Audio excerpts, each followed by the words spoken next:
میرے عزیزو، ایک بات اس بات کا خیال رکھا جائے کہ زکوٰۃ کا بہترین مصرف، زکوٰۃ کا بہترین مصرف اپنے رشتہ دار ارد گرد دیکھا جائے، جو ضرورت مند ہے تلاش کیا جائے اور انہیں اس کی زکوٰۃ دی، یہ سب سے بہترین مصرف ہے۔ زکوٰۃ کا فریضہ بھی ادا ہوگا اور دوسرا میرے عزیزو صلہ رحمی کا ثواب بھی، صلہ رحمی کا ثواب بھی۔ اور دوسرے نمبر پہ زکوٰۃ کا سب سے بہترین مصرف، زکوٰۃ کا سب سے بہترین مصرف وہ دین کی خدمت کے اور دین کی حفاظت کے، دین کی اشاعت کی جتنی شکلیں ہیں اس میں مال خرچ کرنا، یہ زکوٰۃ کا سب سے، بلکہ صدقہ اور خیرات کا سب سے اعلیٰ مصرف ہے۔ اس کی برکت سے بھی دگنا ثواب ملتا ہے۔ ایک ثواب تو ملتا ہے زکوٰۃ کی ادائیگی کا، اور دوسرا ثواب ملتا ہے صدقہ جاریہ کا، دین کی اشاعت اور حفاظت کا۔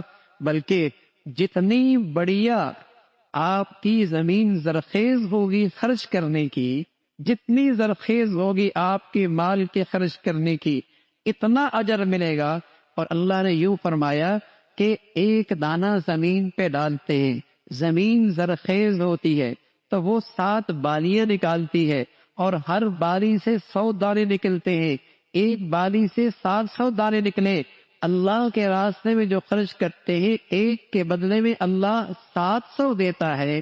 لیکن فرمایا نا بس نہیں، واللہ یضاعف لمن یشاء، اگر وہ زمین زرخیز ہے جہاں آپ کا مال اور پیسہ لگا ہے، آپ نے تو مال لگا دیا زرخیز زمین پر، اور اس مال سے ایسا آدمی تیار ہوا جس نے سینکڑوں حافظ تیار کر دیے، جس نے سینکڑوں گھروں کے اندر قرآن کا نور پہنچا دیا، جس نے سینکڑوں دلوں کے اندر ایمان کی روشنی پیدا کر دی، جس مال سے سینکڑوں اسلام کے دائی اور خادم پیدا ہو گئے، جس کی برکت سے اسلام کے مبلغ اور دین کے خدام پیدا ہو گئے، آپ کی نے مال خرچ کیا ایسی زرخیز زمین پر، تو اللہ کہتا ہے واللہ یضاعف لمن یشاء، پھر تو 700 گنا نہیں، اتنا بڑھا دوں گا جتنا پھر اللہ چاہے گا، پھر جتنا اللہ چاہے۔ آپ نے ایسی زرخیز زمین پر وہ مال لگایا، ہاں، جس کی بدولت سینکڑوں لوگ حافظ بن گئے، ہزاروں لوگ اسلام کے دائی بن گئے، اور سینکڑوں گھروں کے اندر ایمان کی روشنی آ گئی۔ آپ کو تو اندازہ نہیں ہوا، لیکن ایسے لوگ آپ کے مال سے تیار ہو گئے جنہوں نے آپ کے لیے نیکیوں کا ایک ذخیرہ چھوڑا۔ تو بہت بڑی سعادت ہوتی ہے میرے عزیزوں کہ مال میرا اتنے بڑھیا جگہ پہ لگ۔ تو دین کی خدمت، دین کی اشاعت، دین کی حفاظت کی جتنی شکلیں ہیں، یہ آپ کے مال کا سب سے بہترین مصرف۔ رشتہ دار صلہ رحمی کا ثواب ہے، اور پھر یہ مصرف ہے جس سے آپ کے لیے صدقہ جاریہ ہے اور دین کی حفاظت کی شکلیں ہیں۔ تو میرے عزیزو، مسلمان کی شان ہے وہ سخی مزاج ہوا کرتا ہے، وہ سخی مزاج ہوا کرتا ہے۔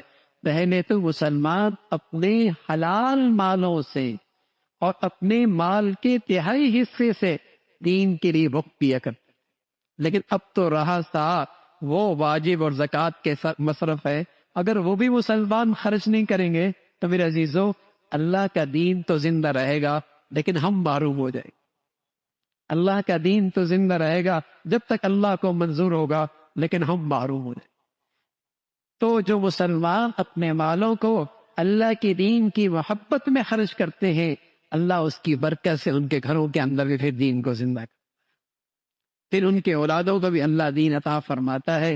تو میرے عزیزو، مال خرچ بھی کیا جائے اور پھر اللہ سے قبولیت بھی مانگے۔ علماء نے لکھا کسی عمل کے کامل ہونے کے لیے 3 شرط ہیں۔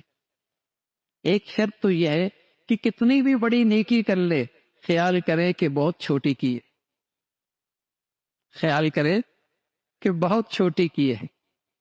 اور دوسرا یہ کرے کہ جس قدر مخفی نیکی کر سکتا ہے کرے۔